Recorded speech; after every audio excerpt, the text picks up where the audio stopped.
Hello నమస్తే, welcome to పాడ్కాస్ట్లో మనతో పాటు జాయిన్ అవుతున్నారు ఇమిగ్రేషన్ ఎక్స్పర్ట్ రాహుల్ రెడ్డి గారు. మార్చి 4 నుంచి 19 వరకు H1B ఫైలింగ్కి సంబంధించిన దరఖాస్తులు పెట్టుకోవడానికి అవకాశం కల్పించారు. డేట్స్ అనౌన్స్ చేశారు. సో ఇప్పుడు H1B ఫైల్ చేయడానికి సంబంధించి వాళ్ళంతా మార్చ్ 4 నుంచి 19 మధ్య అప్లై చేసుకోవచ్చు. కొత్త నిబంధనలు వచ్చిన తర్వాత ₹1,00,000 ఫీజుతో పాటు ఫీజు పెంచిన కొత్త నిబంధనల తర్వాత వచ్చిన మొదటి H1B దరఖాస్తులు తీసుకునే కార్యక్రమంగా దీన్ని చూడాలి. సో ఎటువంటి జాగ్రత్తలు తీసుకోవాలి, ఏం చేయకూడదు, ఏం చేయాలి H1B ఫైలింగ్ సంబంధించిన అంశంలో అనేది మాట్లాడడం. దాంతోపాటు ఇంటర్నేషనల్ పాలిటిక్స్, అమెరికా రష్యా సంబంధాలు, అమెరికా ఇరాన్తో సంబంధాలు, అమెరికా ఇండియా మధ్య ట్రేడ్ డీలు, వీటన్నిటి ప్రభావం కూడా అక్కడున్న తెలుగు వాళ్ళపైన, అక్కడున్న ఇమిగ్రెంట్స్ పైన ఏ రకంగా ఉండబోతుంది అనేది కూడా మాట్లాడదాం. సార్ నమస్తే. నమస్కారం అండి. సార్ ముందుగా నీడ్ ఆఫ్ ద అవర్ H1Bకి సంబంధించిన డేట్ అనౌన్స్ చేసినట్టున్నారు కదా, సో దానికి సంబంధించి ఏం చేయాలి, అప్లై చేసుకుంటున్న వాళ్ళు ఏం చేయకూడదు, ఒకసారి డీటెయిల్గా చెప్తారా వ్యూవర్స్కి? ఇప్పుడు అక్టోబర్ 1 మా ఫిజికల్ ఇయర్ మొదలైందండి. సార్ అంటే ఫిజికల్ ఇయర్ మొదలైనప్పుడు అప్పుడే H1B ఫైల్ చేసుకోవచ్చు. దానికి ఫైలింగ్ డేట్ April 1 ఆ టైంలో ఫైల్ చేసుకోవాలి. అయితే మనం మొదటి నుంచి H1Bల అప్లికేషన్స్ చాలా ఉన్నాయి. ఆడ ఉండే పొజిషన్స్ తక్కువ కాబట్టి 65,000 ప్లస్ 20,000 కాబట్టి ఇప్పుడు ఆ 85,000 కనుక అప్లై చేయదలుచుకుంటే లాటరీ ద్వారా పోవాలంటే F1 నుంచి H1 కానివ్వండి, వేరే వీసా నుంచి H1B కానివ్వండి, బయట దేశం నుంచి రావాలన్నా కూడా H1B కానివ్వండి, వాళ్ళందరూ కూడా ఇప్పుడు ఈ మార్చ్ 14 నుంచి మార్చ్ 19 మటుకు లాటరీలో అప్లై చేయాలి. లాటరీలో అప్లై చేసేటప్పుడు ఎక్కువ ఇన్ఫర్మేషన్ ఇవ్వాలి అవసరం లేదు. Basic company information, employee information, date of birth, తర్వాత ఏ లెవెల్ ఆఫ్ వేజ్ సాలరీ అనేది ఒకటి ప్రిస్క్రైబ్ చేయాలి. మాస్టర్స్ డిగ్రీ యూఎస్ ఉందా లేదా అనేది ప్రిస్క్రైబ్ చేసి అప్లై చేయాలి. ఓకే.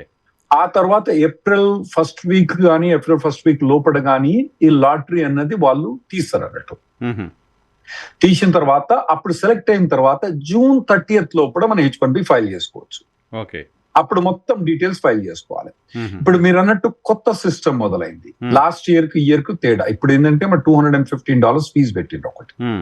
ఇంకోటి ఏంటంటే ఇంకోటి కొత్తగా ఏంటంటే లెవెల్ ఆఫ్ వేజ్ సాలరీ ప్రకారం మీకు లాటరీ తగులుతుంది. ఒకవేళ మీకు హై లెవెల్ సాలరీ అంటే 4th లెవెల్ మీ హై లెవెల్ అంటున్నట్టు, హై లెవెల్ సాలరీ ఉంటే వాళ్ళ పేరు 4 సార్లు వేస్తారంట. ఇప్పుడు శ్రీనివాసరావు గారు ఉన్నారు, అతను ఒక పెద్ద కంపెనీ పనిచేస్తుండు, అతని salary 4th level high level ఉంది అనుకోండి, శ్రీనివాసరావు గారి పేరు 4 సార్లు వేస్తారు. సో లాటరీ డబ్బాలో ఆయన పేరు 4 సార్లు ఉంటుంది. అవును. శ్రీనివాసరావు భద్రగా అనుకుందాం, అందుకని డేట్ ఆఫ్ బర్త్ July 1, 1994 అనుకుందాం. సో అతని డేట్ ఆఫ్ బర్త్ తోటి అతను 4th లెవెల్ సాలరీ ఉంటది కాబట్టి 4 సార్లు వస్తుంది. ఓకే. ఓకే. అది కొత్తగా ఇప్పుడు వచ్చింది. అది కొత్తగా వచ్చిందండి. ఇంకోటి అప్పారావు గారు ఉన్నారు. అప్పారావు గారు డేట్ ఆఫ్ బర్త్ సేమ్ అనుకుందాం, డేట్ ఆఫ్ బర్త్ సేమ్, కానీ అతనికి లెవెల్ 1 సాలరీ ఉంది. అతనికి ఒక్కటేసారి ఛాన్స్ వస్తుంది అన్నట్టు. అయితే ఎవరికైతే హై లెవెల్ సాలరీ ఉందో వాళ్ళకి ఎక్కువ ఛాన్సెస్ ఉంటాయి, లో లెవెల్ వాళ్ళకి తక్కువ ఉంటాయి ఇప్పుడు ప్రకారం. స్టూడెంట్స్ కూడా అప్లై చేయొచ్చు ఇప్పుడు దీంట్లో. ఇప్పుడు స్టూడెంట్స్ కి ఇప్పుడే అప్లై చేసేది. ఇదే టైం స్టూడెంట్స్ ఇద్దరు అంటే స్టూడెంట్స్ అంటే స్టూడెంట్ వీసా మీద ఉన్న వాళ్ళు కానివ్వండి, వర్క్ పనిచేసే వాళ్ళు కానివ్వండి, ఇప్పుడే అప్లై చేసుకోవచ్చు. నార్మల్ గా స్టూడెంట్స్ అప్లై చేయరు, ఎందుకంటే ఈ అప్లికేషన్ ప్రాసెస్ అన్నది ఎంప్లాయర్ చేయాలి, ఎంప్లాయ్ చేయరాదు, కంపెనీ చేయాలి. ఇతనికి ఆల్రెడీ ఎంప్లాయ్మెంట్ లేదు కాబట్టి మోస్ట్ ప్రాబబుల్ వాళ్ళు అప్లై చేయరు. కానీ కొందరు స్టూడెంట్ బ్రిలియంట్ స్టూడెంట్స్ ఉంటే వాళ్ళ కోసం ముందు ఆగలేకుంటే అప్లై చేస్తుంటే కొన్ని ఎక్సెప్షన్స్ ఉంటే చేస్తారు. కానీ ఇన్ జనరల్ గా అయితే ఎవరైతే స్టూడెంట్ వీసా మీద ఉండి జాబ్ చేసిన వాళ్ళు, ఓపీటీ స్టెమ్ ఎక్స్టెన్షన్ వాళ్ళకి మాత్రం ఇది గోల్డెన్ అవకాశం. ఎందుకంటే ఇప్పుడు కొత్తగా ట్రంప్ అడ్మినిస్ట్రేషన్ ఏం చేసిందంటే ఎవరైతే బయట దేశం నుంచి H1B అప్లై చేస్తారో వాళ్ళందరికీ $1,00,000 కట్టాలి కంపెనీ. అదే యుఎస్ లో ఉంటే మాత్రం వాళ్ళకు $1,00,000 వర్తించదు. వాళ్ళు అప్పుడు ఏం చేయాలంటే $1,00,000 పే చేయాలి. సో ఇప్పుడు నార్మల్ గా బయట దేశం నుంచి H1B అప్లై చేసే వాళ్ళు 60 నుంచి 70% ఉన్నారు. లోపల కంట్రీ నుంచి అప్లై చేసే వాళ్ళు 30 నుంచి 40% ఉన్నారు.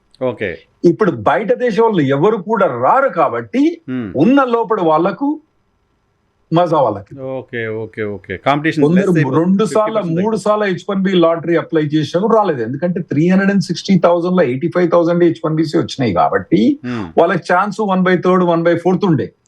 ఇప్పుడు వాళ్ళ ఛాన్స్ దాదాపుగా 3/4 కానివ్వండి 4/5 గానే అయిద్దండి.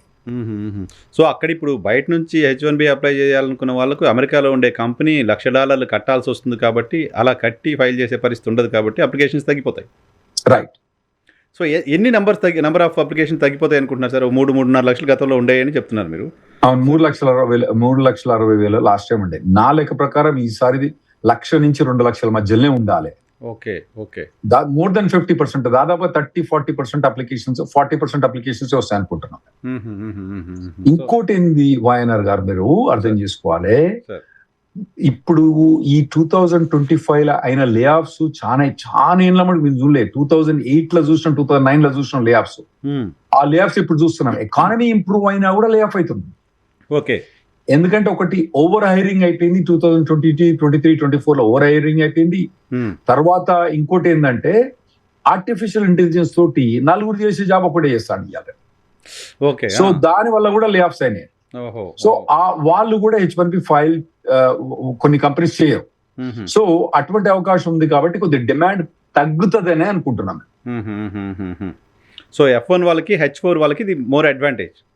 రైట్. వాళ్ళిద్దరికి చాలా అడ్వాంటేజ్ ఉంటుంది. చాలా అడ్వాంటేజ్. సో ఫీజుకు సంబంధించి ఇప్పుడు కంపెనీసే పేరు చేయాలి కాబట్టి బయట నుంచి వచ్చే వాళ్ళు తక్కువ ఉన్నారు, కాంపిటీషన్ లేదు. సో ఈజీగా అమెరికాలో ఉన్న వాళ్ళు H1B తీసుకోవడానికి సంబంధించిన అవకాశం ఉంది.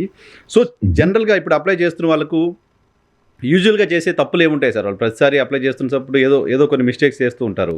సో వార్న్ చేస్తూ ఏమైనా చెప్పగలరా వాళ్ళకి? ఇప్పుడు ఫస్ట్ ఏంటంటే మీకు జాబ్ ఉంటేనే అప్లై చేయండి, జాబ్ లేకపోతే చేయకండి. ఫ్రాడ్లెంట్ కంపెనీ ద్వారా పోకండి. ఇదివరకు కొద్దిగా నడిచిందో నడవలేదో అది వేరే విషయం, కానీ ఇప్పుడు అక్కడ ప్రెసిడెంట్ యముడు ఉన్నాడు, అసలు ఒప్పుకోడు ఇటువంటి వాటికి.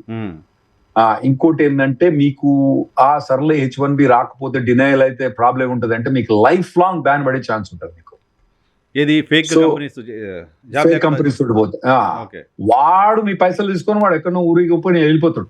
వాడు ఎక్కడనో నిజామాబాద్ ఎమ్మెల్యేనో ఈయన కాంటాక్ట్ చేసుకుని పోతాడు, గెలిచడం వేరే విషయం, మనకు అనవసరం. కానీ మీకు మాత్రం నష్టం అవుతుంది ఇక్కడ. Okay, okay. సో మీరు అవన్నీ దృష్టిలో పెట్టుకొని లాంగ్ టర్మ్ ఆలోచించుకొని జాబ్లు ఉంటేనే చెయ్యండి, అది మెయిన్. ఇంకోటి, మీరు March 4th, March 19th మధ్యలో అంటే ఇప్పుడే వెళ్ళగా కూర్చోకండి. ఇప్పుడే పోయి లాయర్ దగ్గర పోయి లెవెల్ 1, లెవెల్ 2, లెవెల్ 3, లెవెల్ 4 మీ బేసిక్ ఇన్ఫర్మేషన్, ఆ ఇన్ఫర్మేషన్ అన్ని వాళ్ళకి ఇచ్చి దగ్గర పెట్టుకొని రెడీ పెట్టుకుంటే March 4th నేను button normal March 4th button నొక్కమండి. ఎందుకంటే ఆ ఫస్ట్ డే ఎప్పుడు ఏదో తలకాయనప్పుడు ఉంటుంది. అందరు బటన్ నొక్కమంటే టక్ వెళ్ళిపోతుంది. సో మేము నార్మల్ గా 2-3 రోజుల తర్వాత బటన్ నొక్కుతాం. ఎందుకంటే అప్పుడప్పుడు ఏమైందంట, అది అయిందా కాలేదా తెలియదు, చాలా ప్రాబ్లమ్స్ ఉంటాయి. Okay, okay, okay. కాస్త ట్రాక్ లో పడ్డ తర్వాత ఉంటుంది. సో నార్మల్ గా నేనేమంటే 5th, 6th నుంచి మొదలు పెట్టండి, నేను 7th, 8th నుంచి మొదలు పెట్టండి. ఎందుకంటే వన్స్ ఇన్ఫర్మేషన్ అంతా ఫిల్ చేసిన తర్వాత పెద్ద పైసలు పే చేయడం పెద్ద కష్టమేం కాదు అక్కడ. కరెక్ట్. Right sir. అయితే H1Bకి సంబంధించి ఇంకా చెప్పడానికి ఏమైనా ఉందా సార్? మనం నెక్స్ట్ టాపిక్స్లోకి వెళ్దాం. పోదాం నెక్స్ట్ టాపిక్. ఏంటి యుఎస్ రష్యా సంబంధాలకు సంబంధించి లేటెస్ట్ అప్డేట్ ఏంటి? దాని ఇంపాక్ట్ ఏముంటుంది మన పైన? ఇప్పుడు యుఎస్ అన్నది అందరినీ వాళ్ళ ఒక ట్రేడ్ పవర్ తోటి, వాళ్ళ మా ఒక కన్జ్యూమర్ పవర్ తోటి షల్ కొట్టేస్తుందండి. ఇప్పుడు మీకు సింపుల్ ఎగ్జాంపుల్ చెప్తానండి. క్యూబా అనే కంట్రీ ఉంది, మాకు వాళ్ళకు ఒక 60 ఏళ్ళ నుంచి యుద్ధం అంటే ఇక పడదు వాళ్ళకు. చిన్న దేశం కానీ అది సర్వైవ్ అవుతా వస్తున్నది. ఇప్పుడు దాన్ని మొత్తం సర్వైవల్ లేకుండా చేసి పడేసి, మొత్తం ఎలక్ట్రిసిటీ బంద్, ఏం లేదు అక్కడ. అంటే వాళ్ళకు ఇదివరకు వెనిజులా నుంచి సప్లై వచ్చేది, ఆయిల్ సప్లై వచ్చేది, ఫ్రీ సప్లై వచ్చేది వాళ్ళకు. వెనిజులా ప్రెసిడెంట్ పట్టుకొచ్చి మామిడి బొక్కలేసి, అంటే క్యూబా కోసం వేసిండని కాదు, మొత్తానికి బొక్కలేసింది. కాబట్టి ఆ వెనిజులా కంట్రీని కూడా ఇప్పుడు అమెరికన్ ప్రభుత్వం కంట్రోల్ చేస్తుంది. ఓకే. తర్వాత మెక్సికో కూడా కొంత హ్యుమానిటేరియన్ ఎయిడ్ పంపించి, మెక్సికోకి చెప్పేసి ట్రంప్, నువ్వు కనుక అక్కడ ఏమైనా పంపించినావు అనుకో క్యూబాకి, నీకు మొత్తం ట్రేడ్ డీల్ ఖతం చేస్తామని చెప్పేస్తే మెక్సికో వద్దుతాలి అని, నేను ఆయిల్ పంపినాను వీళ్ళు పంపినాను అని చెప్పేసి వాళ్ళు పంపించడం బంద్ చేశారు.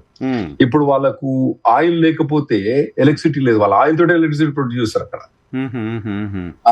ఆయిల్ లేకపోతే లైఫ్ మొత్తం బర్బాద్ అయిపోద్దండి దేశం. ఏది కదలకుండా అయిపోయింది, మొత్తం అన్ని రేషన్ అయిపోయింది అన్నట్టు. సో వాళ్ళు ఎన్ని రోజులు అవుతారో మనకు తెలియదు. ఇప్పుడు రష్యా కూడా అక్కడ రాకుండా కట్టిదిట్టం చేసాను ప్రయత్నం చేస్తాడు. రష్యా పెడతా అంటే చూడాలి ఏమైతే. రష్యాకు వద్దాం ఇప్పుడు మళ్ళా. రష్యా కొద్దిగా పెద్ద ఎకానమీ, ఆయిల్ వాళ్ళకి మెయిన్ ఎకానమీ. అవును, ఆయిల్ కొనే కంట్రీ మన ఇండియా ఎక్కువ ఆయిల్ ఉంటుంది. రష్యా చెప్పేసింది మొదలు ఈ 3-4 కంట్రీ నుంచి 3-4 కంపెనీ నుంచి ఆయిల్ కొనొద్దు అన్నది. కొనము, మనం జయశంకర్ పోయి అకౌంట్ కొనము ఇది అని అన్నాడు. అన్ని తర్వాత సారీ మీకు చెప్పాలంటే తోకముడి చేసి ఆ కంపెనీ నుంచి కొనమని చెప్పేసారు. ఆ తర్వాత ఇప్పుడు మళ్ళీ ఏమన్నాడు, మొత్తానికి ఆయిల్ కొనదని చెప్పిండు రష్యా నుంచి. మొదలు ఇండియన్ ప్రభుత్వం అది ఇది అన్నది గివప్ ఇచ్చేసింది. అంటే అమెరికా ఏం చేసిందంటే, చూడు మీరు $100 బిలియన్ ఎక్స్పోర్ట్ చేస్తాను మాకు, దాని మీద మీ మీద టారిఫ్ వేసామంటే మీరు సర్వైవ్ కాలేదు, మీకు వచ్చే నష్టము అక్కడ ఆయిల్ తోటి వచ్చే లాభం కన్నా ఎక్కువ ఉంటది కాబట్టి మీరు మేము చెప్పినట్టు ఏంటంటే నాకు సూచన. బట్ ఇప్పటికీ ఇండియన్ గవర్నమెంట్ అయితే ఇంకా మేము రష్యాతో ఆయిల్ పూర్తిగా ఆపేయలేదు అనే చెప్తుంది. అఫీషియల్ గా మేము ఇంకా ఆపేసామనే ప్రకటన ఇండియన్ గవర్నమెంట్ వైపు నుంచి యాజ్ ఆఫ్ నౌ లేదు. తెలుసండి, ఇండియన్ అంటే ఇవన్నీ డిప్లొమాటిక్ ఛానల్స్ లో నడుస్తాయి. నడిచిన తర్వాత డైరెక్ట్ గా ఏంటంటే వాళ్ళు ఒప్పుకోవడానికి వీలుండదు, డైరెక్ట్ ఒప్పుకోవడం. సో ఓవరాల్ గా అయితే ట్రంప్ ప్రభుత్వం విన్ అయినట్టే నేను అనుకుంటున్నా. అనౌన్స్ చేసినంత మాత్రం కాకుండా ఆల్రెడీ ఇండియన్ గవర్నమెంట్ ఆ 3 కంపెనీల నుంచి తీసుకోదంటే తీసుకోనని చెప్పేసింది. అది ఇరాన్ నుంచి ఆయిల్ కొనదంటే కొనమని చెప్పేసింది. ఇప్పుడు ఈ మిగతా ఆయిల్ కొంటానమని డిక్లేర్ చేయమని చెప్పండి. లేదు మేము కొంటామని డిక్లేర్ చేయమని. లేదు మాట్లాడలేదు కదా. ఏం మాట్లాడతలేదు అంటే ఏమన్నట్టు, అవును అర్ధాంగీకారం అంటారు. ఇక మరీ అంటే మళ్ళీ కాంగ్రెస్ చేతిలో పడతారేమో అని చెప్పేసి వాళ్ళు అంటలేరు తప్పితే అగ్రి అయిందని నేను అనుకుంటాను. అవును, ఎందుకంటే ఇప్పుడు ఆయిల్ అక్కడి నుంచి కొంటే మనకు వచ్చే లాభం లెట్స్ 40-20 బిలియన్ డాలర్లు, కానీ అమెరికాకి ఎక్స్పోర్ట్ చేయకపోతే మనకు వచ్చే నష్టం దానికన్నా డబల్ ఎక్కువ ఉంటుంది. సో ఇవన్నీ ట్రేడ్ ప్రాక్టిక్స్ యూజ్ చేసి అతను అడ్వాంటేజ్ చేస్తాడు. అంటే కొంత ఇండియా నుంచి మాకు అన్యాయం జరిగిందండి మొదటి నుంచి కూడా. ఎందుకంటేనేమో మేమేమో జాన్ డీరీ ట్రాక్టర్ పంపిస్తున్నాము, మీరేమో 200% ట్యాక్స్ పెడతారు. మేము టెస్లా కానీ ఏదైనా కార్ పంపిస్తే మీరు 200% ట్యాక్స్ పెడతారు. మీరు అదే మహేంద్ర ట్రాక్టర్ పంపిస్తేనేమో మేము 4% టారిఫ్ పెడతాను. అన్యాయం కాదండి అది. ఇప్పుడు అన్ని ఎత్తేసారంట మీకు. మాకు అగ్రికల్చర్ ప్రొడక్ట్స్ కూడా యుఎస్ నుంచి వచ్చే పరిస్థితి ఉందంటే ఇక్కడ రైతుల పరిస్థితి ఏంటి అనేది కూడా. అగ్రికల్చర్ పరిస్థితి నాకు తెలిసినంత మటుకైతే మోదీ ప్రభుత్వం అగ్రి కాలేదు, కాడు కూడా అనుకుంటా. ఎందుకంటే ఒకవేళ అగ్రికల్చర్ కనుక పెడితే మన మొత్తం బ్యాక్ బోన్ మొత్తం ఖతం అయిపోతుంది కదా. అదే ఎందుకంటే అక్కడ నేను ఫస్ట్ లా అమెరికా పోయినప్పుడు ఒకళ్ళు అడిగినండి, నీ దగ్గర ఎన్ని ఎకరాలు ఉన్నాయిరా అని అడిగిన. వాడు ఏమన్నాడంటే నాకు 2, 8, 3, 5 అన్ని లెక్కేసి 3,000 ఎకరాలు అన్నాడు. వాడు అన్ని 100 లెక్కేస్తాడు. వాడు 2, 5 అంటే 200, 500 లెక్కేస్తాడు అన్నట్టు. వాడు ఆయన లెక్కేసి 8, 13 ఓకే 3,000 ఎకరాలు అంటే ఎట్లుంటాయండి. వాడు వాళ్ళ ఆవిడతో పని చేసుకుంటే వాళ్ళ మా ఆయన పుచ్చ తోట మొత్తం నాశనం అవుతుంది, కాయలే టెంపటోడు లేడు అంటే మా ఆవిడ రెచ్చిపోయి ఉంటే పుచ్చ తోట పడేస్తావా అని పోయినాం. వాని అంకమ్మ వాడు 1,300 ఎకరాల పుచ్చతోట, 1,300 ఎకరాల పుచ్చతోట. ఇక ట్రాక్టర్ వేసుకొని వాడు పోయిన కాడల్లా 10 పుచ్చకాయలు టక్క వాళ్ళ కొడతాడు. ఆడ మంచిగా పండిలేదని చూస్తాడు. మావిడ ఎరుకొని ఆ పుచ్చకాయలు చల్లకుండా ఇంత పెద్ద పుచ్చకాయలు. ఆమె మావిడ ఢిల్లీ నుంచి వచ్చిన ఆమెకేం ఇప్పుడు వ్యవసాయం పని చేసిందా లేదా, వాలంటీర్ అనవసరంగా పోయింది. ఆడ పోయి పుచ్చకాయలు చక్కగా అక్కడి నుంచి తీసుకుని ఎమర్జెన్సీలో వాళ్ళు వేసి హాస్పిటల్ 2 రోజుల తర్వాత పట్టుకొచ్చిన వాళ్ళు. ఏం అంత పెద్ద ఉంటాయండి అక్కడ. ల్యాండ్ కూడా ఇప్పుడు కొన్ని కార్న్ఫీల్డ్స్ అని ఉంటాయి, 30,000 ఎకరాలు 40,000 ఎకరాలు కార్న్ఫీల్డ్స్ ఉంటాయి. అంటే మా మొత్తం తురూరు మండలం కలిపితేనే 30,000 ఎకరాలు. అది ఒకందే ఉంటది 30,000 ఎకరాలు. సో అటువంటి వాటికి వాళ్ళతోటి మనం కంపీట్ కాలేము. సో నాకు తెలిసినంత మట్టుగా మోడీ అగ్రికల్చర్ మాత్రం కాంప్రమైజ్ కాలేదని నిన్నది. కాంప్రమైజ్ అయితే మన రైతులు సర్వైవ్ కాలేదు, ఆ రేట్లకు సర్వైవ్ కాదు. ఆడ ఒక్కొక్క మడి ఉంటదండి, 20 ఎకరాల వరి మడి ఉంటదండి అక్కడ. ఇప్పుడు మామూలుగా మన కంప్యూటర్ మీరు చెప్తున్నట్టు మైక్రోసాఫ్ట్ అక్కడ నుంచి వాడుతున్నాం, అక్కడ ఒక రోజు స్విచ్ ఆఫ్ చేస్తే మొత్తం అంతా అయిపోతుంది ఇండియా అంతా. మొత్తం అంతా అయిపోతుంది, ఇండియా మొత్తం సో అయిపోతుంది. ఇప్పుడు తినే తిండి కూడా అక్కడ నుంచి వస్తే తప్ప తినలేని పరిస్థితిలోకి ఇండియా లేదు. అదొకటి మాత్రం మంచి పని. అది ఇండియాకు చాలా నష్టం, చాలా అంటే మోదీ గవర్నమెంట్ కూడా సర్వైవ్ కాలేదు. ఒకవేళ కనుక అగ్రికల్చర్ అది ట్రంప్ అర్థం చేసుకొని అందులో కూడా కాంప్రమైజ్ అని అనుకుంటాను. ఓకే, ఇరాన్ సార్ ఏంటి, ఇరాన్తో వార్ ఉంటుందా లేదా? ఇప్పుడు చర్చలు అయిపోయినట్టేనా? ఇరాన్ వార్ ఇంపాక్ట్ డెఫినెట్గా సౌత్ ఏషియా పైన ఎక్కువగా ఉండే పరిస్థితి ఉంటుంది కదా మనకి. డెఫినెట్గా అండి. అంటే ఇప్పుడు ఇదివరకు ట్రంప్ చేయడా, మొదటి నుంచి కూడా ట్రంప్ యుద్ధం అంటే వెనకాడే మనిషి. ట్రంప్ వచ్చిన తర్వాత ఏ యుద్ధంలో కూడా పార్టిసిపేట్ చేయలేదు. ఆఫ్ఘనిస్తాన్ యుద్ధంలో కానివ్వండి, ఇరాన్ యుద్ధంలో కానివ్వండి, తర్వాత సిరియాలో అప్పుడు చాలా ఇబ్బంది అయినా కూడా పోలే. కొద్దిగా ఏమైనా బయట నుంచి ఏమైనా ట్రూప్స్ పంపించండి తప్పితే ఓవరాల్ గా గ్రౌండ్ ఇన్వేషన్ అనేది చేయలేదు. అయితే ఇప్పుడు ఈయన చేయడు కదా, గ్రౌండ్ ఇన్వేషన్ చేయడు కదా ఎట్లాగూ అని చెప్పి సంకలు గుద్దుకొని ఏం చేస్తావురా, నువ్వేం చేయవరా అన్నారు. అని వెనజులా ప్రెసిడెంట్ పోయి గ్రౌండ్ ఇన్వేజ్ చేయకుండా చక్క మడో పట్టుకొచ్చే మటుకు ఇప్పుడు జనాలు ఉరుకుతారు, వామ్మో ఈయనతోడి ముండతోడే పెట్టుకుంటాడు, ఏం చేస్తాడో తెలియదు, ఏమైనా పట్టుకొస్తాడో తెలియదు. ఎట్లా ఇజ్రాయెల్ ఇంటెలిజెన్స్ అంతా వీళ్ళకి సప్లై చేస్తుంది ఇన్ఫర్మేషన్.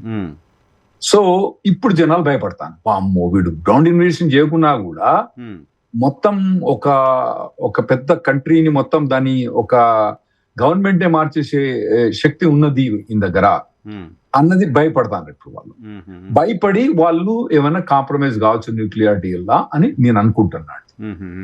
లేకపోతే తన యాక్షన్ కూడా చెయ్యొచ్చు, కానీ గ్రౌండ్ ట్రిప్స్ మాత్రం ఇన్వేడ్ చెయ్యడు. ఇంకోటి ఏంటంటే మీకు Venezuela landscape different, Iran landscape different అండి. ఇరాన్ అన్నది మొత్తం మౌంటైనియస్ ఏరియా. దాన్ని ఇన్వైట్ చేస్తే చూసినాం కదా ఎక్స్పీరియన్స్. ఆఫ్ఘనిస్తాన్ లో పోయి 20 ఏళ్ళు కొట్టుకొని పోతే ఏముందండి, ఆ ప్రభుత్వానికి అప్ప చెప్పక ముందే 2 రోజుల కదా బయటికి చేతులు కాల్చుకొని ఓడిపోయినాం అక్కడ ఫైనాన్షియల్ ఓడిపోయినాము. సో ఇప్పుడు మాకు ఈ గ్రౌండ్ ఇన్వేషన్ ద్వారా లాభం ఎక్కడ వస్తలేదు. కాకపోతే ఇరాన్ లో కొద్దిగా సక్సెస్ వచ్చినా కూడా గ్రౌండ్ ఇన్వేషన్ మేము ఇంకో కంట్రీ కూడా చేసినాం, 1970s లో చేసినాం. చిన్న కంట్రీ అండి వియట్నాం. పోయి ఉట్టిగా పోయి ఇట్లా ఏడేసుకొని వీళ్ళు మంచిగా చెవులలో పెట్టుకొని మ్యూజిక్ పెట్టుకొని గన్లు పట్టుకొని పోయినారు. అక్కడ పోయి నా సామి రంగా కొట్టించుకొని వచ్చినాం అక్కడ. సో ఇప్పుడు అక్కడ 10-15 ఏళ్ళు యుద్ధమైంది అక్కడ. ఎట్లా కొట్టినట్టు అట్లా కొట్టిన మమ్మల్ని చెప్పరాకుండా కొట్టేసి. ఇంకా కనీసం ఆఫ్ఘనిస్తాన్ లో కొద్దిగా ఫేస్ పెట్టుకుని వచ్చినాం, అక్కడైతే అన్యాయం ఓడిపోయి వచ్చినాం అక్కడ. సో ఇప్పుడు గ్రౌండ్ ఇన్వేషన్ అనేది మాత్రం అవుట్ ఆఫ్ క్వశ్చన్ అండి. అమెరికా చేయదు, ఖచ్చితంగా చేయదు. ఏమన్నా ఉంటే పైనుంచి బాంబు లేయడం, తర్వాత అక్కడ ఏమైనా లోకల్ ఏమైనా ఉంటే సపోర్ట్ చేయడం తప్పితే గ్రౌండ్ ఇన్వేషన్ అనేది ఉండదు. ఇన్వెస్ట్ చేసే శక్తి మా దగ్గర లేదు, డబ్బులు లేవు, ట్రంప్ చేయడు కూడా. ఏమన్నా పైనుంచి కొట్టి ఏమన్నా ప్రభుత్వం మార్చి ఏమన్నా ఉండదు. ఇరాక్ అంటే మరి అప్పుడు 2004 లో ప్రభుత్వం వేరే ఉంది, కానీ ఇతను బుష్ అనే అతను కొద్దిగా వార్ మాంగరింగ్ గాయ్. ట్రంప్ కాదు, బైడెన్ కూడా కాదు. సో ట్రంప్ అసలు పోయి గ్రౌండ్ ఇన్వేషన్ కి యాంటీ, మొదటి నుంచి కూడా గ్రౌండ్ ఇన్వేషన్ కి యాంటీ, కాబట్టి అతను చేయడు, అటువంటి పని చేయడు. సో ఏంటి సార్ ఇప్పుడు ఇండియా ట్రేడ్ డీల్ పైన, ఇండియాతో ట్రేడ్ డీల్ అయింది అనేది ప్రకటన వచ్చింది అటు అమెరికా వైపు నుంచి, తర్వాత ఇక్కడ వైపు నుంచి. డీల్ ఏంటి అనేది ఇప్పటివరకు బయటికి రాలేదు, గవర్నమెంట్ కూడా ఇంకా చెప్పలేదు. సో యుఎస్లో ఏమనుకుంటున్నారు, యుఎస్ గవర్నమెంట్ వైపు నుంచి యుఎస్లో ఉన్న చర్చ ఏంటి ఇండియాతో ట్రేడ్ డీల్ పైన? ఇక్కడ ఇండియా అన్నది మనకేమనిపిస్తుంది అంటే ఏమంటారు, మన బాయిలు ఉన్న కప్ప ఏమనుకుంటది, ఇదే ప్రపంచం అనుకుంటది కదా. అక్కడ పోతే ఇండియా గురించి పెద్ద కాదు సార్, ప్రపంచంలో హైయెస్ట్ పాపులేషన్ ఉన్న కంట్రీ సార్. ఇప్పుడు హైయెస్ట్ పాపులేషన్ ఉన్న కంట్రీ కానీ వేర్ ఇస్ ద ఎకానమీ అండి. ఇప్పుడు మీరు ఫైనల్ గా ఏం చేసినంటే టెక్సస్ అనే ఒక స్టేట్ ని క్రాస్ చేసి కాలిఫోర్నియా దగ్గరకు వస్తారు మీరు ఎకానమీలా. సో ఇంకోటి ట్రేడ్ పార్ట్నర్షిప్ లా అమెరికాతో trade partnership, number 1 trade partnership China, number 2 number 3 Canada and Mexico చిన్న దేశం. మీకు చెప్పాలంటే కెనడాల పాపులేషన్ ఎంత అంటే 3 కోట్ల మంది పాపులేషన్. అది మీ మీ మీ 140 కోట్ల కన్నా 3 కోట్ల పాపులేషన్ ఎక్కువ ట్రేడ్ పార్ట్నర్ మాకు. గట్టిగా అంటే మా హైదరాబాద్ పాపులేషన్ అంతే. అంతే. హైదరాబాద్ కాదండి, తెలంగాణ. సో ఇప్పుడు అట్లా వియట్నాం ఇప్పుడు మన ట్రేడ్ పార్ట్నర్షిప్ లో ఇండియా అనేది 10th లిస్ట్ లో ఉంది, అక్కడ 9th 10th లిస్ట్ లో ఉంది మనది. సో అంత పెద్ద హై ట్రేడ్ లిస్ట్ లేదు అక్కడ, కాబట్టి అక్కడ ఎక్కువ మాట్లాడుకోరు. కాకపోతే ఏంటంటే ఇండియా తోటి మనకి రిలేషన్స్ మంచిగా ఉండాలి. అక్కడ వాళ్ళు ఏమనుకుంటారంటే ముందు మనకు చైనా తోటి ఇబ్బంది అయ్యే పరిస్థితి ఉంది. ఇంకోటి ఏంటంటే మన డెమోక్రటిక్ వాల్యూస్ అన్నది, యుఎస్ డెమోక్రటిక్ వాల్యూస్ అన్నది, ఇండియన్ డెమోక్రటిక్ వాల్యూస్ అన్నది ఒక తీరు ఉంటాయి. కాబట్టి మనకి ఈ దేశం మనకు కావాలి. కాబట్టి అట్లా మోర్ స్ట్రాటజిక్ గానీ ఎకనామికల్ గా అంత పెద్ద థింగ్ చేసేది ఏమి లేదు అక్కడ. ఎందుకంటే అక్కడి నుంచి ఇక్కడ వాళ్ళు పెద్ద ఎక్స్పోర్ట్ అయ్యి బాగుపడ్డారు చాలా తక్కువ మంది. కరెక్ట్. సో దీని గురించి పెద్ద డిస్కషన్ ఏం లేదు. రిలేషన్షిప్ మాత్రం ఇండియా తోటి బెటర్ ఉండాలని అందరూ అనుకుంటున్నారు. డెమోక్రటిక్ పార్టీ వల్ల, డెమోక్రటిక్ పార్టీ రైట్ వింగ్ వాళ్ళు అనుకుంటారు. రైట్ వింగ్ వాళ్ళకు చైనా ఇంకా నచ్చదు మనకన్నా. ఎందుకు? అంటే వాళ్ళు ఏమనుకుంటారంటే first biggest economy US, second biggest economy obviously China. మనకు కాంపిటీటర్ ఉంది కాబట్టి అదొకటి. ఇంకోటి ఏంటంటే వాళ్ళు డెమోక్రటిక్ వాల్యూస్ బిలీవ్ చేయరు. Communist country. సో అది కూడా ఒకటి ఉంది కాబట్టి. ఇంకోటి ఏంటంటే ఇండియా ఇప్పుడు ఇదివరకు అంటే పాకిస్తాన్ తోటి యుఎస్ క్లోజ్ ఉండే, ఇప్పుడు ఆ రిలేషన్ అయిపోయింది.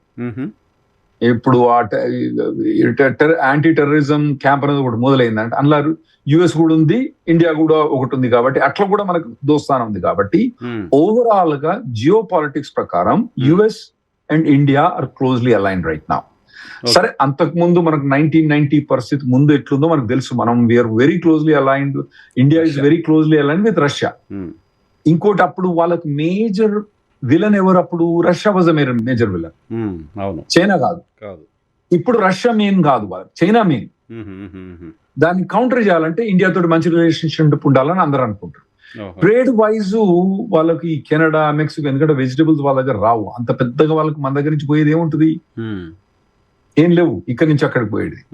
సో అంత పెద్దగా వాళ్ళు అక్కడ ఎక్కువ మాట్లాడుకోరు, మిగతా దేశాల గురించి ఎక్కువ మాట్లాడుకుంటారు. మీరు నెంబర్ 2 పాపులేషన్ కావచ్చు, నెంబర్ 5th ఎకానమీ కావచ్చు, కానీ ఓవరాల్ ట్రేడ్ రిలేషన్స్ లో మనకు 9th 10th ఉన్నది అక్కడ. ఓకే. సో ట్రేడ్ డీల్ అనేది ఇష్యూ కాదు. బట్ తెలంగాణ ఇక్కడ మాత్రం భారతదేశంలో మాత్రం ట్రేడ్ డీల్తో అమెరికా మనల్ని దోచేసుకుంటుంది లాంటి ఒక ఇంప్రెషన్, యాంటీ అమెరికా ఒక అటువంటి ఒపీనియన్ బిల్డ్ అవుతోంది. అంటే ఒకటేందంటే అమెరికాకు ఇండియా బిగ్గెస్ట్ ట్రేడ్ పార్ట్నర్ కాదు, కానీ ఇండియాకు అమెరికా బిగ్గెస్ట్ ట్రేడ్ పార్ట్నర్. కాబట్టి ఎవరెవరి చేతుల్లో చూడండి ఇక్కడ. ఇంకోటి, మనం వాళ్ళకి ఎక్స్పోర్ట్ చేసేది నేను ఎగ్జాక్ట్ నెంబర్ చెప్పట్లేనండి, $120 బిలియన్ అయితే అక్కడి నుంచి మనం ఇంపోర్ట్ చేసేది $80 బిలియన్. మనకు $40 బిలియన్ గ్యాప్ ఉంది అక్కడ. ఆ గ్యాప్ ఉంది కాబట్టి ఆ ట్రేడ్ రిలేషన్షిప్ ఏమైనా దెబ్బతింటే అమెరికా ఇండియాకే ఎక్కువ దెబ్బ పడుతుంది వాళ్ళకన్నా. అది తెలుసుకొనే ఇవన్నీ నాటకాలు ఆడుతాండ ఆయన. ట్రంప్ అన్నది బిజినెస్ పర్సన్ కాబట్టి అతనికి తెలుసు నెంబర్స్ ఉన్నాయి అక్కడ. నెంబర్స్ ఉన్నాయి కాబట్టి ఓకే, వాళ్ళు మనకు $120 బిలియన్ ఎక్స్పోర్ట్ చేస్తున్నారు, మనం $80 బిలియన్ అంటే మనకు $60 బిలియన్ బొక్క, లేదా $40 బిలియన్ బొక్క. ఇగో ఎట్లా పూర్తి చేయాలి అని చెప్పి అతను ప్లాన్ చేశాడు. అంటే వాళ్ళకు business line only, business line తప్పే. పర్సనల్ గా అతనికి ఇండియా మీద యాంటీ రిలేషన్షిప్ ఏం లేదు, ఫారిన్ పాలసీ లేదు, లేకపోతే ఇంకేదో మిలిటరీ పాలసీ లేదు, ఏం లేదు, only business policy. Only business policy. Military policy మనకు యాంటీగా ఏం లేదు. ఇంకోటి ఏంటంటే మీరు అబ్జర్వ్ చేసుకోండి, దీనివల్ల ఇంకోటి అడ్వాంటేజ్ ఏంటంటే ఈ యూరోపియన్ కంట్రీస్ తోటి కూడా కొద్దిగా యాంటీ అయింది కాబట్టి యూరోప్ ఇండియా డీల్ అయిపోయింది. అవును, EU డీల్ అయింది కదా మొన్న. అచ్చా, EU డీల్ అయినప్పుడు ఇంకోటి మీరు అబ్జర్వేషన్ ఏంటంటే EU మనకన్నా ఇండియాతో డీల్ కన్నా మొదలు చైనాతో డీల్ చేసిన ట్రై చేసిండు. ట్రంప్ వార్నింగ్ ఇచ్చిండు, అస్సలు ఒప్పుకోనని చెప్పి. కానీ EU ఇండియా డీల్ కథనే అపోజ్ చేయలేదు. కరెక్ట్. ఎందుకంటే స్ట్రాటజిక్ గా military wise, geo politics wise ఇండియాకు US కు ఆపోజిషన్ అన్నది లేదు. ఇంకా వాళ్ళిద్దరు ఇండియా యుఎస్ పార్ట్నర్స్ చాలా వాట్లల్లా, అవును. మిలిటరీలో కానివ్వండి, ఇంటెలిజెన్స్ కానివ్వండి, జియో పాలిటిక్స్ పార్ట్నర్స్ కాబట్టి యూరోప్ దేశానికి వార్నింగ్ ఇచ్చాడు, మీరు చైనాతో అటువంటి డీల్ ఏం పెట్టుకోకండి అని చెప్పాడు. చైనాతో జరగాల్సింది అది మనకు జరిగింది, మదర్ ఆఫ్ ఆల్ డీల్స్. ఇప్పుడు మనతో తిరిగితే వాళ్ళకి ఏం ప్రాబ్లం లేదు, జియో పాలిటిక్స్ గా మనకు అడ్వాంటేజ్, యుఎస్ కి అడ్వాంటేజే కాబట్టి అది మనకు ఆ డీల్ అయిపోయింది. Okay okay okay okay. So ఆ పాయింట్ ఆఫ్ వ్యూలో కూడా చైనా, పర్టికులర్గా చైనాని చూసి ఇండియాని ఇప్పుడు శత్రువుగా చేసుకునే పరిస్థితి, ఇండియాని అనుమానించే పరిస్థితి, ఇండియాని ఇబ్బంది పెట్టే పరిస్థితి అమెరికా లేదు. లేదండి, ఏమైనా ప్యూర్ మనీ వైజ్ ఇటువంటి ఏమైనా చూసుకొని, మీకు ఇంతకుముందు చెప్పిన కదా జాన్ డీరీ ట్రాక్టర్ మేము ఎక్స్పోర్ట్ చేస్తే మీరు 100%, అట్లా చాలా ఉన్నాయండి, ఒకటి కాదు 100 ఉన్నాయి. ఓకే, మొత్తం కంట్రీగా, యుఎస్ కంట్రీగా ఇండియాతో గుడ్ రిలేషన్ కోరుకుంటోంది, ఇండియాతో బిజినెస్ బాగుండాలని కోరుకుంటుంది, ఇండియా బాగుండాలని కోరుకుంటుంది యాజ్ అ కంట్రీ యుఎస్. అవునండి. బట్ ఆ కంట్రీని లీడ్ చేస్తున్న ట్రంప్ ఐడియాలజీ ఉన్న రైట్ వింగ్ మాత్రం అమెరికాలో ఉన్న ఇండియన్స్ని టార్గెట్ చేస్తోంది, ఇండియన్స్ పట్ల ఒక వ్యతిరేక భావం పెంచుకుంటోంది, వాళ్ళు ఎక్కడుంటే అక్కడికి వెళ్ళి వాళ్ళని చెక్ చేసి వాళ్ళే పోలీసింగ్ చేసి ఇవన్నీ చేస్తున్నారు. ఈ వార్తలు కూడా వింటున్నాం కదా. అవునండి. అయితే ఒకటేందంటే వాళ్ళు యాంటీ ఇమిగ్రెంట్స్ ఫీలింగ్ అండి, నథింగ్ పర్టికులర్ గా ఇండియన్స్ మీద ఏమీ లేదు వాళ్ళకని యాంటీ ఇమిగ్రెంట్ ఫీలింగ్ ఉన్నది. యాంటీ ఇమిగ్రెంట్ ఫీలింగ్ లో 2 ఉన్నాయి అన్నట్టు. ఒకటేంది ఇల్లీగల్ ఇమిగ్రేషన్, ఒకటేంది లీగల్ ఇమిగ్రేషన్. ఇల్లీగల్ ఇమిగ్రేషన్ మీద గవర్నమెంట్ ఆల్రెడీ యాక్షన్ తీసుకుంటుంది. ఓకే, సో మెగా వాళ్ళు పక్కన కూర్చున్నారు. ఓకే, గవర్నమెంట్ చేస్తాను కదా, మనకేం పని లేదు. లీగల్ ఇమిగ్రేషన్ కూడా యాక్షన్ తీసుకోమని చెప్తే ట్రంప్ వద్దంటాడు, రెసిస్ట్ చేస్తాడు. కాబట్టి వాళ్ళు ఇండియా వాళ్ళు చేసే ఫాల్ట్స్ ఏమన్నది వాళ్ళు ఐడెంటిఫై చేసి చెప్తాను. ఇప్పుడు ఒకవేళ ఇండియాలో H1B అయినా ఫ్రాడ్ అయింది అనుకోండి, దాన్ని ఐడెంటిఫై చేసి ఎవరు నాయన ఫ్రాడ్ అయితే అంత చూసుకో అని చెప్పి వాళ్ళు ఐడెంటిఫై చేసి వాళ్ళు గవర్నమెంట్ చెప్తాను. అదే ఇల్లీగల్ వాళ్ళ మీద వాళ్ళు ఎందుకు పడతలేరంటే ఆల్రెడీ గవర్నమెంట్ యాక్షన్ చేసుకుంటారు కాబట్టి. Okay okay.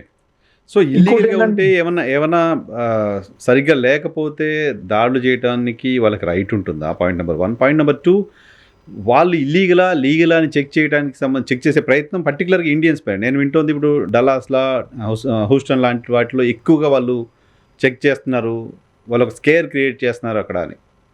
లేదండి, ఇండివిజువల్స్ వచ్చి మిమ్మల్ని వచ్చి మీరు లీగలా అని అడగటానికి వీల్లేదు. అడిగితే చెట్పోరా అంటావు. అయితే ఎప్పుడైతే ఒక కంపెనీ కనుక H1Bs కానీ నాన్ ఇమిగ్రెంట్ వీసా ఫైల్ చేసినప్పుడు పబ్లిక్ ఇన్ఫర్మేషన్ అని ఒకటి ఉంటుంది అక్కడ. ఆ ఇన్ఫర్మేషన్ వాళ్ళు ఇవ్వాలి అని వాళ్ళు అడుగుతుంది. ఓకే, అంతేగాని ఇండియన్ లాగా కనబడంగానే వచ్చి అరే నీ దగ్గర వీసా ఉందా అని ప్రతి ఒక్కరు అడగడానికి వీల్లేదు, అక్కడ ఎవరు అడగడానికి వీల్లేదు. అట్లా ఆర్గనైజేషన్ అడగాలి అంతే. ఆ ఆర్గనైజేషన్ కూడా వాళ్ళు ఎప్పుడు అడుగుతారంటే ఆన్లైన్ లా, ఇప్పుడు మీ టీవీ ఉంది, ఈ టీవీ 20 H1 ఫైల్ చేసింది, అక్కడ కనబడతాను ఆన్లైన్ లో వాళ్ళకి ఆ ఇన్ఫ్లుయెన్స్. ఓకే, ఆ ఇన్ఫర్మేషన్ ఇవ్వాలన్నట్టు కొంత ఇన్ఫర్మేషన్, అటువంటి ఇన్ఫర్మేషన్ వాళ్ళు అడుగుతారు తప్పితే డైరెక్ట్ గా వచ్చి నువ్వు ఇల్లీగలా అని వాళ్ళు అడగట్లేదు. ఇంకోటి మీరేమంటానంటే డల్లస్ హ్యూస్టన్ మీద మన ఇండియన్స్ మీద ఎక్కువ రైట్స్ అవుతానే అంటే ఇమిగ్రేషన్ రైట్స్ అనేది మన ఇండియన్స్ మీద ఏం పెద్ద లెవెల్ కాలేదు. 1-2 ఇండియన్ రెస్టారెంట్స్, తర్వాత 1-2 ప్లేస్ ఇండియన్ రెస్టారెంట్స్ మీద అయినాయి. కానీ హోల్సేల్ లెవెల్లా మన ఇండియన్ ఆర్గనైజేషన్ మీద ఎప్పుడు కూడా ఏం కాలేదు రైట్స్, ఇమిగ్రేషన్ రైట్స్ ఏం కాలేదు మనకు పర్టికులర్ గా ఏం జరగలేదు. కాకపోతే బార్డర్ లా మనకు బైడెన్ ప్రభుత్వం అప్పుడు లాస్ట్ 2024లో 85,000 పీపుల్ ఇల్లీగల్ ని క్రాస్ అయితే అన్నప్పుడు పట్టుకున్నారు. వాళ్ళని తీసుకొని వెనుకకు పంపించారు కొందరు. ఇప్పుడు కొత్తగా ట్రంప్ ప్రభుత్వం వచ్చిన తర్వాత అటువంటి ఇల్లీగల్ అందరినీ బంద్ చేసిండ్రు, ఎవరు వస్తలేరు. ఎందుకంటే ఓడో పోతే పట్టుబడ్డా కానీ ఇదివరకు ఏంటంటే పట్టుబడ్డా కూడా 5 ఏళ్ళు వర్క్ పర్మిట్ ఇచ్చేవాళ్ళు. అంతకుముందు ప్రభుత్వం పట్టుకుంటే 5 ఏళ్ళు ఈఏడి, పట్టుకోకపోతే వాడు ఇల్లీగల్ గా పని చేసుకునేది. ఇప్పుడు వచ్చుడు లేదు ఇల్లీగల్ గా, ఒకవేళ పట్టుబడితే మాత్రం తీసుకొని ఎక్కించి వెనుక పంపించలేదు. సార్ దానికి రిలేటెడ్గానే గతంలో ఒక 70 కంట్రీస్ పైన ఏదో ట్రావెల్ వీసా బ్యాన్ పెట్టారు కదా, ఇంక్లూడింగ్ పాకిస్తాన్, బంగ్లాదేశ్ లాంటిది. అవునండి. దాని పరిస్థితి, దాని స్టేటస్ ఏంటి? ఇంకేమైనా పెంచుతున్నారా, ఇంకేమైనా ఉందా? లేదండి, ఇప్పుడైతే 72 కంట్రీస్ మీదనే బ్యాన్ ఉంది. సో వాళ్ళు మహా రెస్ట్రిక్టెడ్. ఇప్పుడు వాళ్ళకు H1B, ఇప్పుడు ఆ H1B వీసా మనం ఎక్స్ప్లెయిన్ చేసినాం కదా, అవును. వాళ్ళు అప్లై చేసి వాళ్ళకి అప్రూవ్ కూడా చేయరు. వాళ్ళు అసలు వాళ్ళు అప్లై చేయడానికి రాదు, ఇంకా చేయకూడదేమో కదా. అప్లై చేయొచ్చు, కానీ వాళ్ళు అతను ఏం డ్రాలో ఉండరు. చెప్పిండంటే డ్రాలో ఉండరు వాళ్ళు. అప్లై చేయొచ్చు, డ్రా చేయొచ్చు, H1B అప్లై చేయొచ్చు, కానీ వాడు అప్రూవ్ చేయడు H1. ఓహో. ఇది ఏంటంటే మా తెలంగాణ భాషలో ఉంటారు, ఆంది బూంది హల్వా లడ్డు, ఆంది బూంది హల్వా లడ్డు కక్కింది తింటావా ఉమ్. అన్నట్టు ఉమ్. అన్ని ఉంటాయి కానీ మేము అప్రూవ్ చేయమంటాడు. ఉమ్. అట్లా 70 కంట్రీస్ మీద బ్యాన్ చేసిండు. ఓకే. సో బట్ అంతకుముందే grey list, red list, yellow list అని పెట్టేసి వాళ్ళకి వార్నింగ్ ఇచ్చి మీరు కోఆపరేట్ చేస్తలేరు. ఎందుకంటే కొందరు ఏం చేస్తారంటే వాళ్ళు ఇల్లీగల్ గా పట్టుకుంటే వాళ్ళని వెనక దేశం పంపిస్తే వాళ్ళు మీ దగ్గరే ఉంచుకోమంటారు వాళ్ళు. ఓహో. సో అటువంటి కోతి శకలను చేసి అన్ని కంట్రీస్ తీసి బ్యాన్ చేసి పడేసి మీరు రావడానికి వీల్లేదని చెప్పేసి అన్నట్టు వాళ్ళకి అన్ని రిస్ట్రిక్షన్స్ పెట్టిండు వాళ్ళకు. సో ఇప్పుడు వాళ్ళ మీద ఏం తగ్గలేదు, కోర్టు కేసు పోయింది, ఇక చూడాలి కోర్టు ఏమైనా పాజిటివ్. లాస్ట్ టైం 11 కంట్రీస్ పెడితే కోర్టు వాళ్ళ ఫేవర్ గానే ఇచ్చింది. రైట్. చివరిగా ట్రంప్ గడిచిన 2-3 నెలలుగా ప్రశాంతంగా ఉంచాడు ప్రపంచాన్ని. పెద్దగా ఇమిగ్రేషన్ బేస్డ్ డెసిషన్స్ అయితే కొత్త డెసిషన్స్ ఏం కనిపించలే పెద్దగా. ఇంకేమైనా ఉన్నాయా? ఇప్పుడు H1B ఫైలింగ్ ఉంది, April 1 నుంచి లాటరీ తీయడం అంతా ఉంది. వీటిపైన ఇంకేమైనా కొత్తగా ఏమైనా ఇంపోజ్ చేయడానికి సంబంధించిన పాసిబిలిటీస్ అటువంటివి ఏమైనా ప్రిడిక్ట్ చేస్తున్నారా? ఎందుకండి చాలా వచ్చినాయి, మీకు కనబడట్లేవు. ఈ 2 నెలల నుంచి ఎప్పుడు గానీ అరెస్ట్ రికార్డు ఉన్నా గానీ వాళ్ళందరూ వీసా రివోక్. అది మాట్లాడుకున్నాం మనం 2 months బ్యాక్.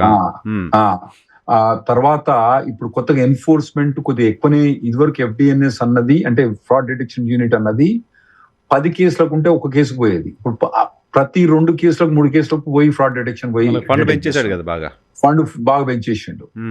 సో ఎన్ఫోర్స్మెంట్ అనేది బాగానే అవుతుంది, రిస్ట్రిక్షన్స్ బాగానే అవుతున్నాయి, అట్లేం లేదు. కొత్తగా పడుతూనే ఉన్నాయి. ఇంకా చూడాలి ఇంకేం వస్తుందో. మీరు ఇప్పుడు అన్నారు మళ్ళీ ఇంకో గంటలో ఇంకా రెండు రోజులు ఇంకేం చేస్తారో ట్రంప్ చెప్పలేము, తెలియదు. సో ఆయన ఖాళీగా లేరు, ఏదో ఒకటి చేస్తూనే ఉన్నారు. ఏదో చేస్తున్నాడు, మనమే దాన్ని డిస్కస్ చేయలేదు అంతే బహుశా. రైట్, మనం డిస్కస్ చేయలేదు. Okay. Right sir, anything else? Nothing అండి. Right sir, thank you sir, thank you very much. మాకు ఇది రాహుల్ రెడ్డి గారితో స్పెషల్ పాడ్కాస్ట్.